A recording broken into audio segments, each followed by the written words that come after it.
Here I have ALCATEL 3V, and today I'm going to show you how to wipe cache from this device. First of all, you have to turn it off by holding power key. And after it turns off completely, what you have to do is to hold down power key and volume up key for a few seconds.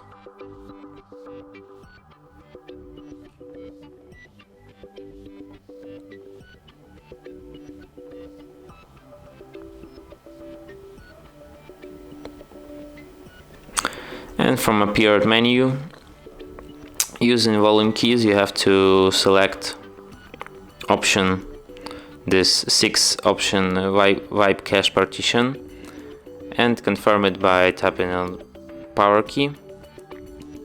Then select yes, and after the message cache wipe complete appears on screen, here at the bottom, you have to select first option reboot system now to restart your phone.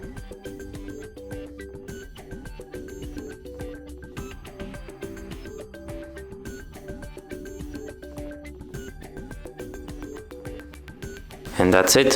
Thanks for watching. If you find this tutorial useful, don't forget to hit that like button and subscribe to our channel.